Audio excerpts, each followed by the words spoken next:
We're gonna do this. We better usually. We're gonna first. We could get them use this, yeah. Are you ready?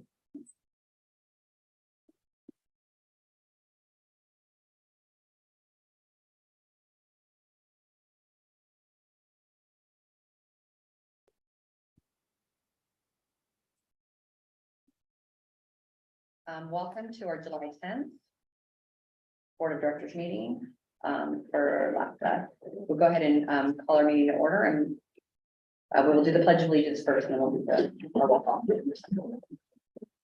I pledge allegiance to the flag of the United States of America. to the republic which stands one nation under God, indivisible, with liberty and justice for all. Will you please take roll? Sure.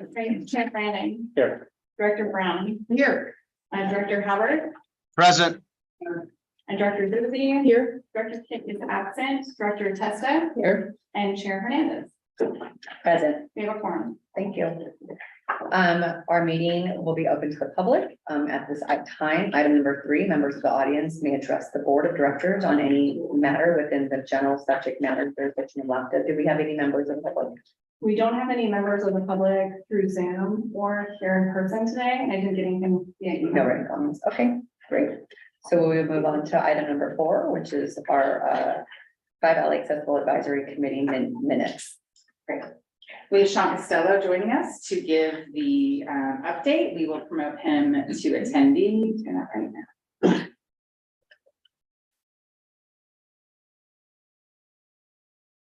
Was he on there earlier? Yes, Okay. yeah, and the minutes are also in your packet. Just wanted to make sure. Yeah.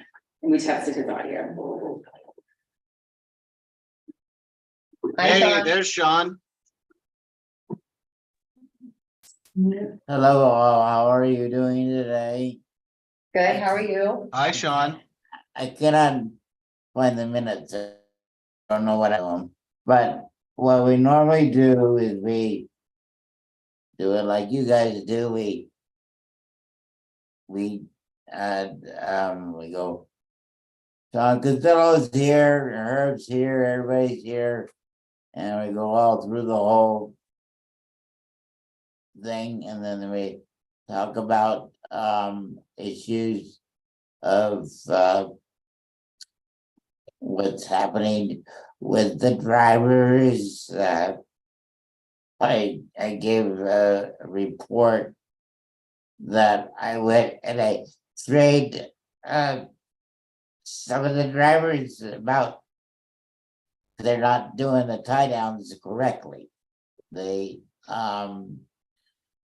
I have this thing that I sit on that lifts me up out of the chair, and they're using that to tie me on the bus, and I go, that's the wrong one. And so LAVTA invited me over, and I did a training with that. Took about 10 hours, had them all practice how to tie down. That was great. That was a couple of months ago. Also, we were introduced to the new board, the new guy that doing the wheels thing now. He's a great guy. And there he is saying hello.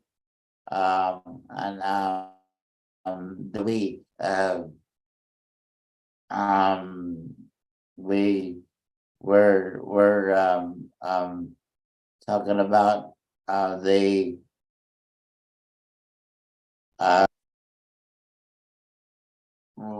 the recruitment stuff, about getting us new members and stuff, and I have been demoted this year.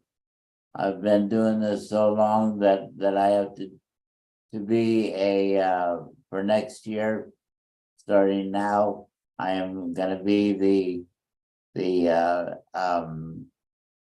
the Dublin representative alternative person.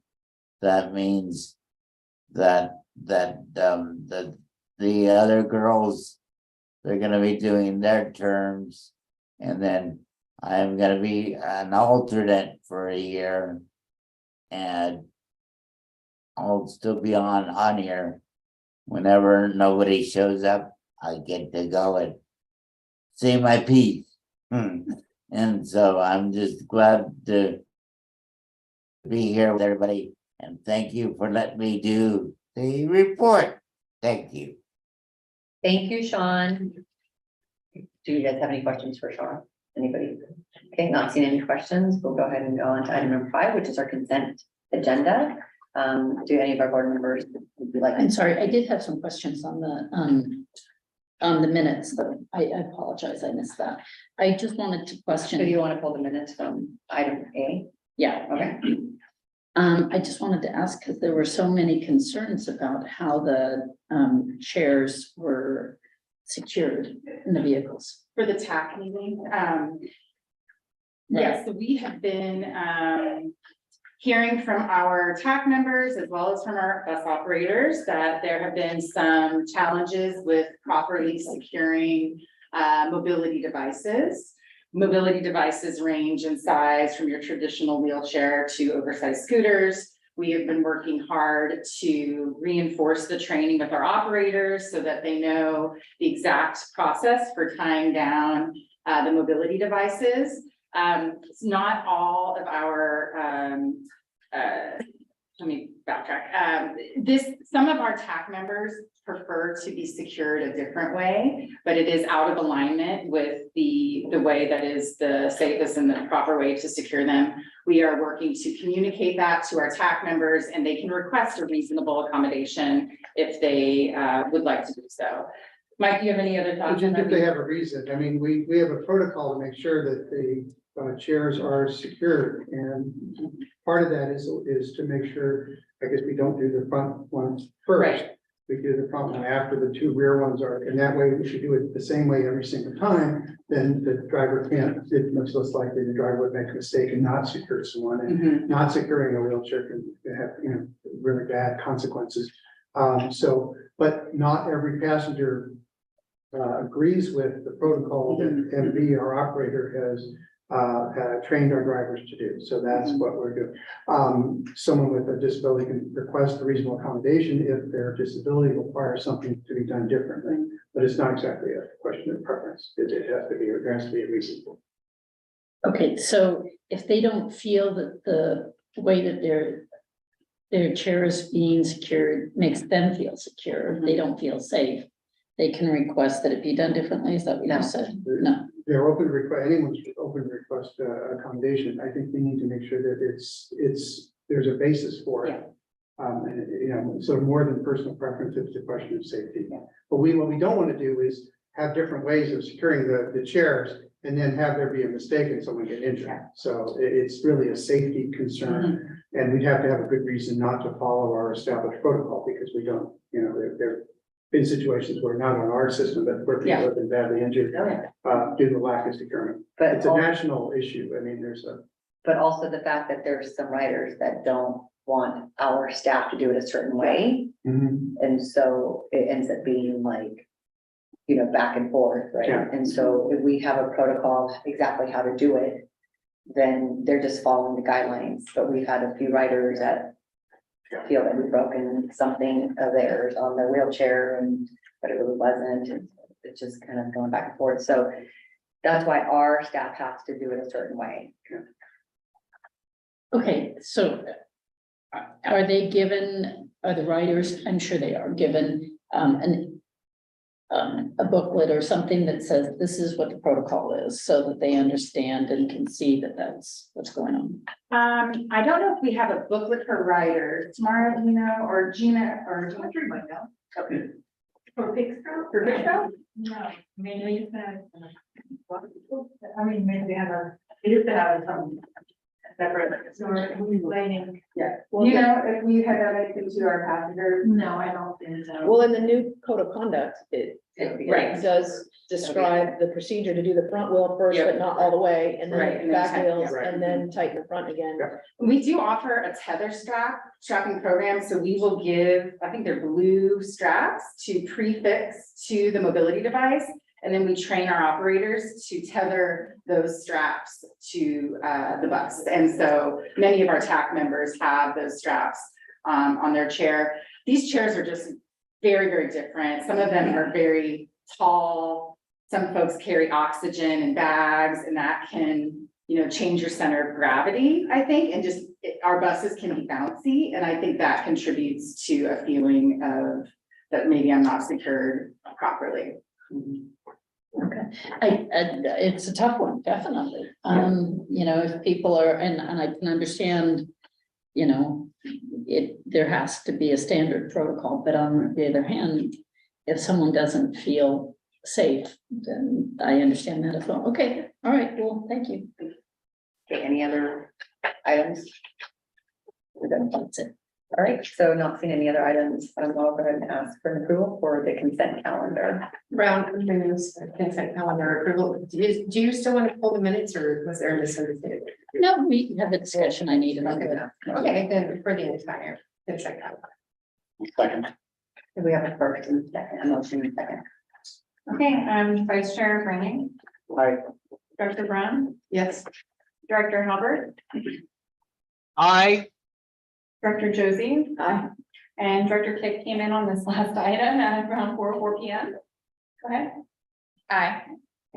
And Director Testa and Chair Hernandez. Aye, Motion passes. thank you. Our item number 6 is statute standing committees and membership.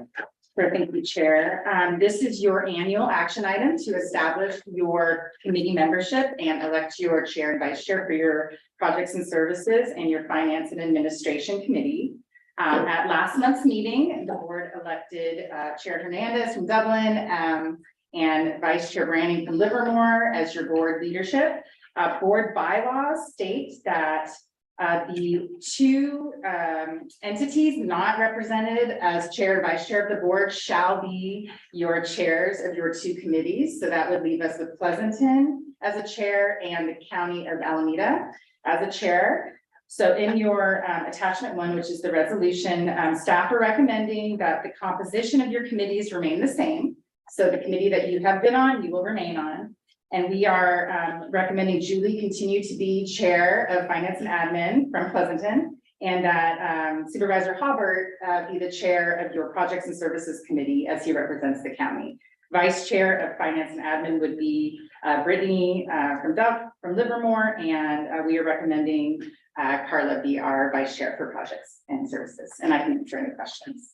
Any questions? Do we have any public comment on it? No, in fact, on the last item, we didn't have public comment. Okay. Not seeing any public comment, I will go ahead and ask for a approval of. Brown moves agenda item 6 for approval as written. Second, Josie. Please take roll. Vice Chair Branning, Aye. Director Brown, Yes. Director Halbert. We'll come back to him. Director Josie. Sorry, aye. Okay, thank you. Director Josie. Aye. And Director Kick. And Director Testa Aye. and Chair Hernandez. Aye, Motion passes. thank you. And then item number 7 is issuing the task order number 3. Yeah, thank you. LLC. Thank you. This is an action item. We are requesting the board authorize task order number 3 with Ascendal Group LLC for grant writing support and strategic planning services in fiscal 24. Hard to believe we're in fiscal 24. About 2.5 years ago, LAVTA issued an RFP for on-call strategic planning services to support a variety of tasks, including interagency collaboration and communication, grant writing support, conversion to zero emissions buses, general transit planning services, ongoing paratransit improvement programs, et cetera.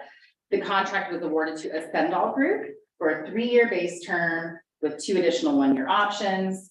Since the contract award, 2 task orders have been issued, one in early 22, one in right before I started in November 22. Both are really focused on strategic planning services and grant writing support, particularly for the state's transit and inner city rail capital improvement program. We are looking to line up that same support for fiscal 24 and issue it our third task order. We are bringing this to the board because the prior two task orders have just been beneath my executive director's authority for spending. And so this task order in the amount of 70,000 would exceed that. So which is why we're bringing it to the board. This has been included in our fiscal 24 budget. I am happy to answer any questions. Okay, any questions? Thank you, Chair. So Jennifer Yeaman was writing grants for us at one time. Is she overseeing this? She will be working with us Endall when she returns. Great. Absolutely. Yeah, and we think she will be coming back part-time in the very near. That's a perfect combination. Yes, all right, that's my question. Thank you. No other questions? Any public comment? There was no public comment. Okay, not seeing any public comment, we'll bring it back to the board for a motion to go ahead and let Christie do her job. So moved, Josie. Second. Okay, please take roll. Sure. Vice Chair Brannick. Aye. Director Brown. Aye. Director Halbert. Aye. Director Josie. Aye. Director Kick. Aye. Director Testa. Aye. And Chair Hernandez. Aye, Motion passes. it's all yours, Executive Director. All right, well, this is actually, we have Actually, we have one more item, number 8, consider the amendment to LAVTA bylaws, article number 3, section 3.03. Thank you. This is the first reading of for you to consider a proposed amendment to the LAVTA bylaws, specifically Article 3, Section 3.03A for board member compensation. At the April 25th Finance and Admin Committee, it was requested that staff do some research on board member stipends, considering that the board member stipends for LAVTA board member participation have not been updated in about 10 or 15 years. So staff went and did some research as to the stipend amounts for various local agencies and other transit authorities. The information that we collected is included in your packet. We presented this information at the May Finance and Admin Committee meeting, where the committee found it appropriate to recommend increasing the compensation paid to board members from $100 to $150, a modest increase over 15 years. And pursuant to the authority's joint exercise of powers agreements, amendments to the bylaws require 2 readings and notice to the member jurisdictions prior to final approval. So we will consider this the first reading of the proposed amendment. Those are included, the amended language is included in your packet. And we would bring this back to the board for your second reading in September. I can answer any questions. Any questions? I have a question. Zone 7 is included in the comparisons, and so is the Livermore Area Recreation and Park District. What was the reasoning for including non-transit agencies in the comparison? I think that was a recommendation from the Finance and Admin Committee to look at what other committees and bodies our board members serve on. So the Zone 7 is the, is that a liaison committee, or is it the Zone 7 board? I think it's the board. Okay, do they also get a, No. I think that's a completely different. I think that's apples to oranges. Oh, okay, I would think, it'd be like comparing Zone 7 board to a council, Okay. as opposed to a regional. And I would think that the Livermore Area Recreation Park District would be similar, Okay. as Okay. opposed to a board made up of a subcommittee of each individual council. Okay. And board of supervisors, Okay. that may be skewing our results just a little bit. Okay. I don't think so. I don't agree with you.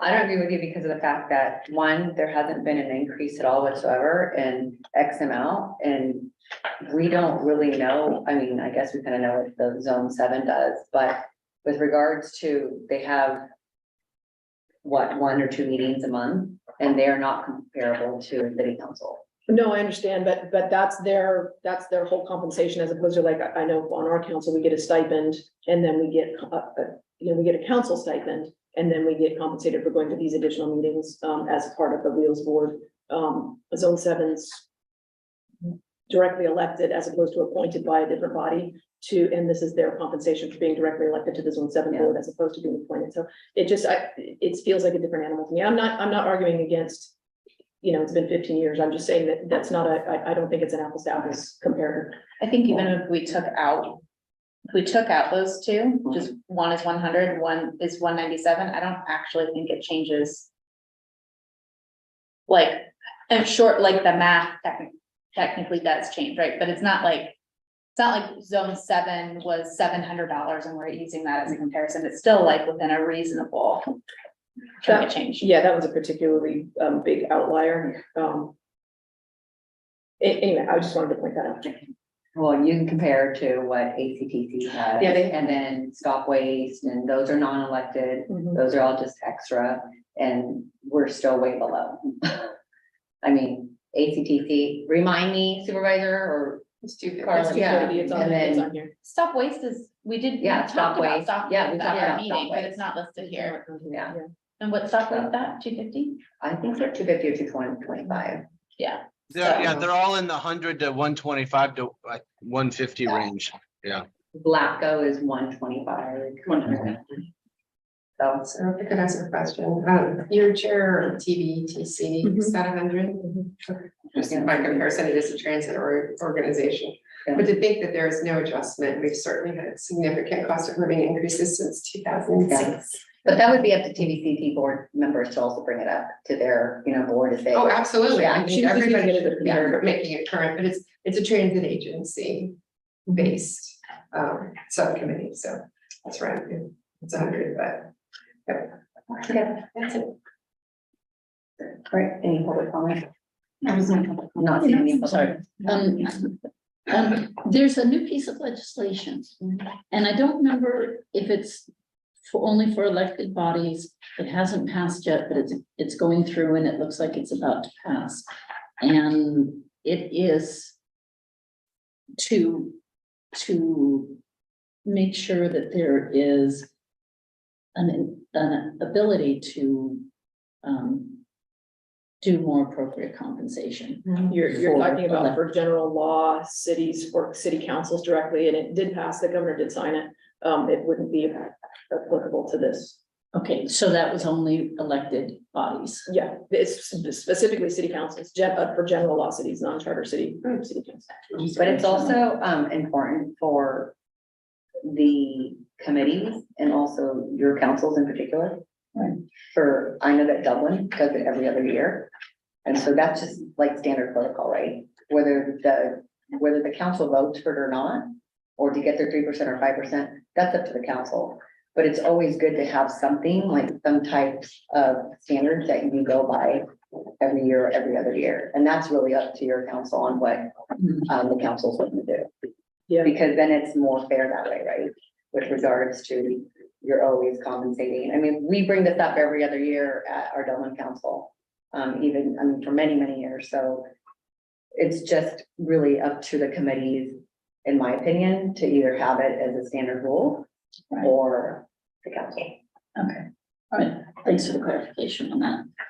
Okay, not seeing any other questions. I will ask for a motion in a second. Brown moves approval. Second, Please take roll. Yes, Vice Chair Browning. Aye. Director Brown. Yes. Director Halbert, Yes. Director Josie, Aye. Director Click. Aye. Director Testa aye. and Chair Hernandez. Aye. Motion passes. Thank you. Item number 9, our executive director's report. Okay, thank you very much, Chair Hernandez. I'll start with their good news. Ridership is continuing to trend in a positive direction. You may recall, we fully restored our Route 10R to 15-minute service all day in April, and we are seeing the results of that ridership increase. So we are still down compared to pre-COVID, but we are closing in on 75% of pre-COVID, which is great. We were at around 70% or below, 65 to 70%, which is wonderful. So weekday ridership is looking strong. Our weekend ridership has been strong throughout the last few years. We are nearly exactly the same as where we were with pre-COVID weekend ridership. I wanted to give you a bus stops update, 2 issues. First, just to bring back the Hacienda Business Park shelter update. So as you know, the Hacienda Business Park Management team has been working to replace the panels in their shelters. This is a few weeks old, but at least 15 of the 24 shelters have been replaced. A lot of kudos go to the LAVTA team and to Tamara for identifying the funding to support the Hacienda Business Park in their panel replacement. Hacienda management feels very confident that you will see a greatly improved shelter condition. And if there are any issues, do not hesitate to contact me or to contact James directly. He continues to feel confident in his contractor's ability to address those shelters. And you may recall that at our, I think it was our March TAC meeting, there was a request received by a TAC member to do some improvements at a bus stop on First and Neal in Pleasanton. This is on the Route 8. It's across from the park. And we've been working very hard with the City of Pleasanton staff to look at options for expanding the concrete footprint of the landing pad at that bus stop. In your packet, you'll see pictures of the street view of the location as well as a map. Basically, the city first approached the homeowner to see if they would be willing to entertain an extension of the red curb in front of their house so that the bus could more easily pull into the stop and alight passengers on the small landing pad.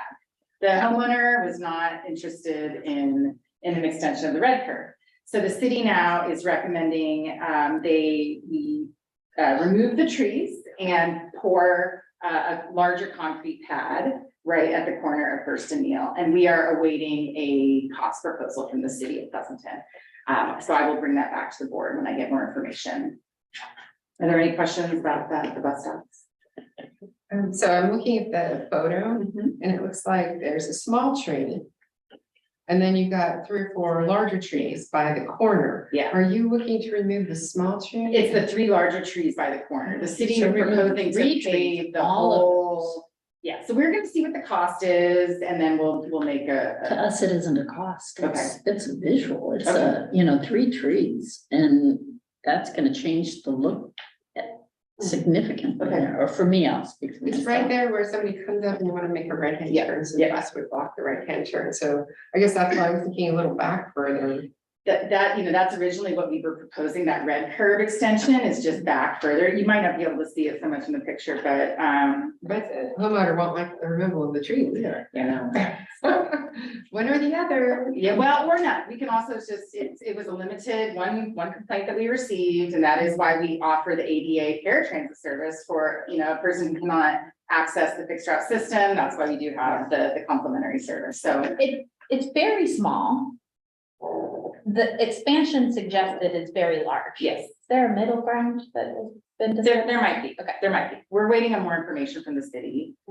I would not have recommended that LAVTA bear the full cost of doing the whole paving. I think that would be quite significant for a small number of riders who would benefit. But so the city was gonna come back and let us know if they were to do it, what it would cost. But I'm still on the fence with what I would recommend, given that it's a small number of people who use that stuff. And I think board member Kick made a great point. I mean, you don't need to pave that entire area. Okay. You would think at least, but yeah, that's just using the logic hat. You never know what somebody who has physical disabilities trying to get on. Yeah, or maybe there's some reason the city engineer has decided that we can't pay that. Yeah. insurance, right? We don't know. Yeah. but- We'll keep researching this, and before I forget, I do have a meeting with James to revisit the Hacienda agreement next week, so I just wanted to make sure I brought that up. So wish me luck with that. Thank you. And since you backstep to James on Yes. Hacienda, where you said that the funding had been arranged, where Yes. did the funding come from?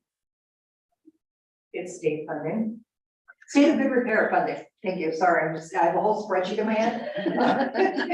It's state of good repair funding. So because our buses go to those shelters, it qualifies for funding that we have. We have the funding kind of sitting because while we do repairs on our shelters, we weren't using it up fast enough.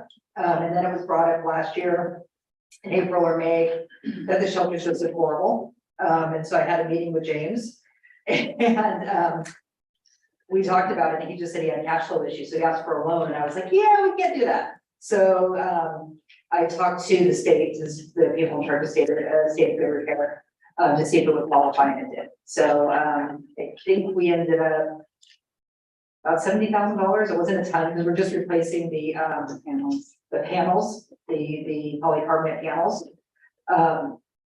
It's taken quite a bit of time, but part of the reason is because he changed contractors. His previous contractor, the panels, the polycarbonate can just be cleaned so many times. You can only clean graffiti off it so many times before it becomes hazy and kind of just looks bad. And they've reached that point because he hadn't replaced it in so long. But this new contractor not only is doing a great job about replacing this, but this new contractor is actually cleaning the shelters, which his previous one, we did a whole tour of the business park one day and came up with the fact that the only clean shelter was the one in front of his office. So, I mean, they were bad. There was one that had a milkshake that had been on it for a year. Yep. And so, he's doing a much better job, I think, because we're, staying on top of him about it. So, but if you drive through and you see something, please let us know, because he's still responsible to keep them all clean, whether we have the grant for or not. And he wasn't doing that for a while. So Right. that's why we were a little bit more after him, because he wasn't being responsible. I understand that. I mean, we often have to nudge on landscape and different things that are their responsibility. That's why I was wondering really if we were able to cover the funding, what really is their responsibility? And what is his role? Well, technically, we don't have an agreement with him, but the state of good repair responsibility is that he will take care of those, that they will be taken care of properly for at least 5 years after they're installed. So it'll be up to us to kind of drive through. We just purchased the panels, so the labor, removal of the old panels and installation of new ones, that would be all on the hacienda. We literally Okay, just. so it's the probably funding that we just covered material. correct. That's my understanding. Just the polycarbonate. So they're still covering some responsibility. Yeah, they're still, the shelters are still completely their responsibility. This is just kind of a olive branch. Yeah, hey, we keep complaining to you. What can we do to help you fix this? Oh, well, that's nice that there was some support there and they're still doing theirs. Okay, thanks. So moving on to another capital project, just wanted to give you an update that we are proceeding with the design work to retrofit 2 maintenance bays here so that we can maintain hydrogen fuel cell buses when we are ready to purchase those. The design is underway. We will be issuing an IFB to procure construction services probably at the beginning of the year, and the construction should not take more than 3 to 6 months. So that should be complete by the end of 24. The long range transit plan. So you may recall that we have been working with Nelson Nygaard on a long range transit plan for the agency. This started in 2019 and was delayed multiple times for obvious reasons due to COVID and whatnot. And even now, long-range planning is difficult. There are a lot of uncertainties, and it's very hard to read the tea leaves when state funding is not necessarily secure for transit, when there are changes to commuter patterns, and also that BART is changing its service model, going to 20-minute service 7 days a week. So given the short-term challenges of completing a long-range transit plan, staff would like to shift the direction of the LRTP to focus on Valley Link planning. This would allow us to redirect the funds to complete a conceptual service plan for the initial operating segment of Valley Link. Will give us an idea of the market analysis and the level of service and preliminary budget that we would need to be ready to serve the Valley Link stations once operational. This gives us a growth scenario for expanded service, and I think would greatly assist us in our grants in the future. When we are seeing the successful grants, there is a lot of new service tied to them, running with zero emissions vehicles, with associated ridership benefits, and we don't have a growth scenario yet for the bus system. And I think Valley Link is a perfect opportunity for us to really take a look at where the routes go. And this will be, again, a conceptual service design that would get fine-tuned as the railroad gets closer and closer. But I wanted to take the board's temperature on that before moving too far. Are there any feedback on Any questions, concerns? Let me back up to the hydrogen modifications here at Rutan for the hydrogen buses. Do you have a date of delivery for the buses?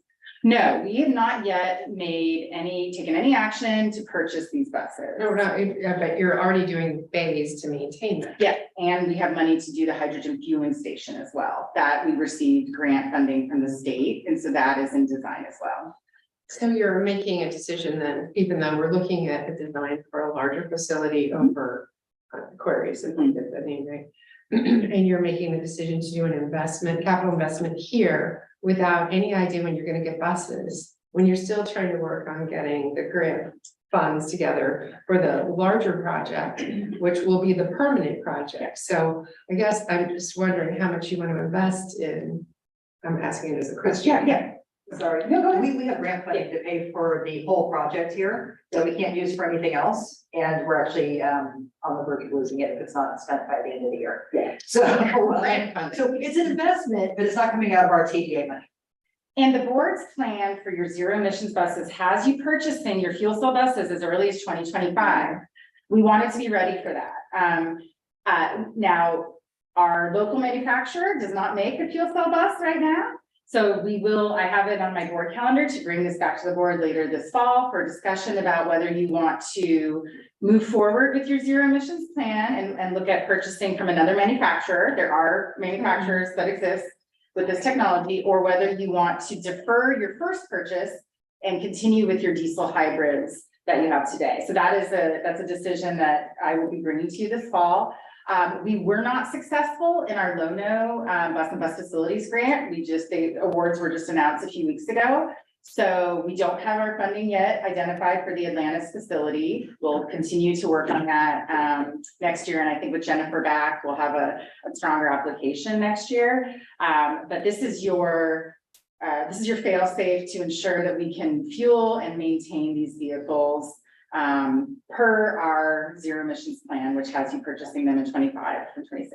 So since we don't have an actual date of when we're gonna actually do the groundbreaking for the other facility, then it's just, we go forward with the hydrogen. Well, that's zero new emission. information to me that you did not obtain any funding for that That is- facility. That's new to me. Yeah. Maybe I missed it in some previous, so it makes sense that you're prepared here. We were going to do both regardless. We were hedging our bets that we may not get the grant award. And so and again, to spend this money that Tamara indicated, this money has to be spent by the end of this year, early next year. Okay. Thank you for the explanation. Sure. I have a question, a follow-up question on the long-range planning. Are you talking about focusing exclusively in that long-range transit plan on the Valley Link, for lack of a better term? Or is that where you want to put the bulk of your focus? But continuing to make sure that we're planning long-term for balancing ridership within the three cities, and how we were talking about earlier about, the school trippers and how they make up such a big part of our current ridership, making sure that we're not neglecting that piece Yeah. and balancing all of that and things like that. Or are you talking about in our long-range transit planning, we're gonna focus exclusively on? It would not be exclusively on Valley, it'd be the whole corridor, the whole 580 corridor. We can absolutely add in an element to look at the balancing of the services for the three cities. But it's not just exclusively Valley, like it's really how could the network transform with the two stations, South Front and 3, I guess, with the BART station. How could the network transform? How should the 30R transform to serve the stations? Is microtransit something that we want to think about? But I will absolutely add in to make sure the resource allocation. Well, I don't think your focus is ever gonna be off on that. I guess and correct me if I'm wrong, is that it actually opens us up to be able to get more grant funding if you include Valley Link. So Oh, Yeah, for the sure. door opens up Yeah. for LAVTA if you see kind of a bigger macro through the 580 versus just saying opening that. So that's always gonna be in the back of our head. I just But want to make us- sure we don't lose it. Well, of course not, but it's the whole point of, it gives us the ability to be able to open up more state funding and also other potential grant funding. Understood that. I know that Livermore is gonna have our general plan probably voted on late 24, early 25. Pleasanton, you're redoing your general plan too now or no? Yeah, Um, we are not planning to do the general plan, but we should. when is Dublin? We're a little too. When did you read yours? Gosh, well, I mean, we don't go and do a full regional plan. We don't, that's not how we do it in Dublin. We do it differently because we can do amendments, and so we've kind of set a target and we tend to try to hit those targets as we go on. We're almost a build out. And so, you know, we'll be focusing in other areas besides just the east side. area. Yeah, well, either way, Livermore's general plan is gonna give us a 20-year map Okay. of growth. And so I think that's another opportunity to show growth for the system. Yeah. In different areas of town. So if growth equals grant potential. Yeah. Not just depending on Valley Link. Yeah. That growth might be faster than Okay. Valley Link. Okay. So that's something to look at. And I want to go back to your comment, the Wheels in Motion service plan that we're starting here, and we'll also be looking at the resource distribution between the cities. Because there is some work that needs to be done. I think our Zoom for closed session just ended. FYI, you might want to start a new one. Okay, so let me move on to finance and admin. So related to the Bay Area Transit Fiscal Cliff, on Saturday, June 24th, California state legislators and Governor Newsom reached an agreement on short-term funding to prevent several Bay Area transit agencies from falling off a fiscal cliff. This agreement included the restoration of $2 billion in TIRCIP funding and a commitment of $1.1 billion in new and redirected funding to agencies facing a fiscal cliff. There are 3 Bay Area agencies who would be eligible for this funding: Muni, AC Transit, and BART. This funding has some strings attached to it. I don't know what those strings are yet, but I'll be learning more this week. While this package of funding will provide some relief, it will not provide the necessary relief to get these agencies to 2026, when there's talks about a new ballot measure being introduced in the region. So on Monday, June 26th, and Senator Scott Wiener introduced a bill, SB 532, which would increase the tolls on state-owned bridges from $7 to $8.50 for a 5-year period, with that additional funding being made available to Bay Area transit operators facing a fiscal issue. Circling back to W-2s for board members, at your Finance and Admin Committee meeting in May, it was requested that instead of 1099s, we issue W-2s to the board members for your stipends. We've learned that we can do that, and we will begin to do that in calendar year 24. We will just need the necessary paperwork, which is a W-4, for example, and any required documentation for I-9 requirements. So we will follow up with you all. The legal services RFP was released in June, and proposals are due July 26th, not July 14th, as it says in your packet.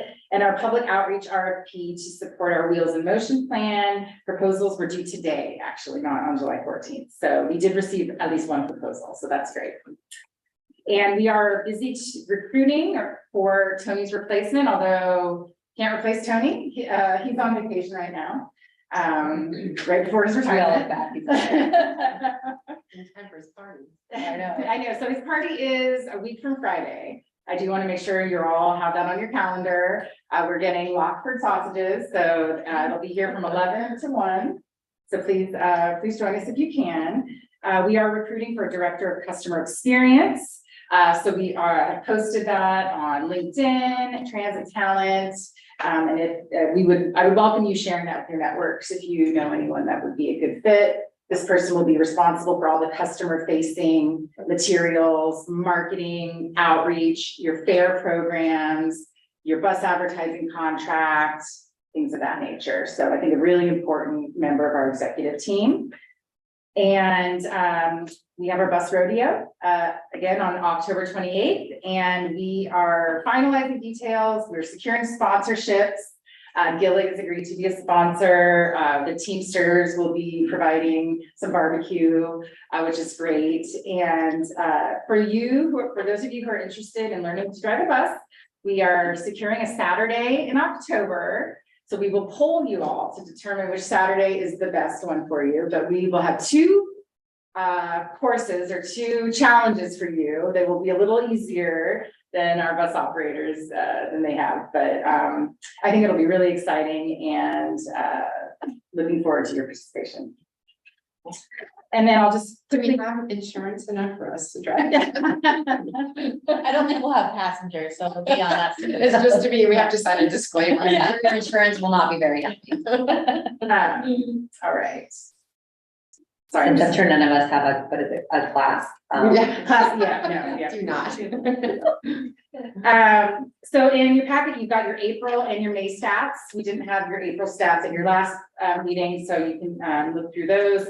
I will just point out that your TNC ridership on your Go Tri Valley continues to go up.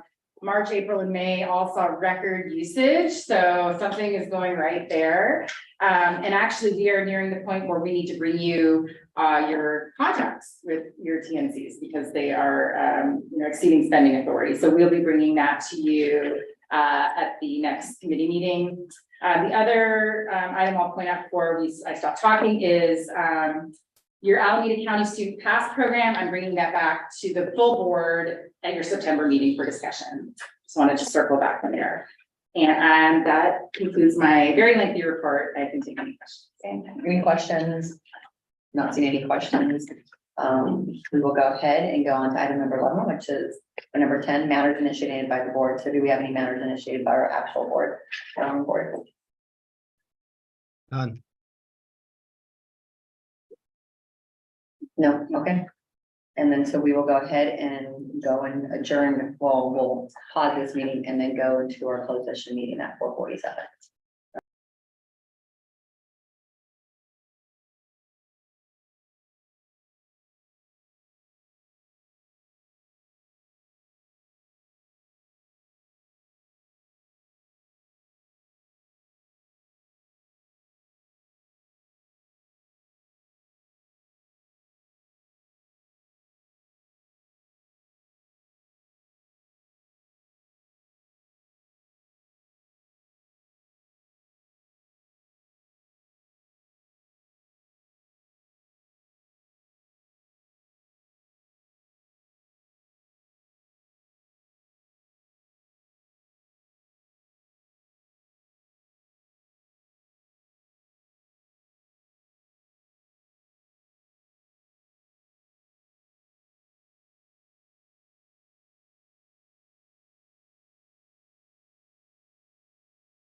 He may not, he may not.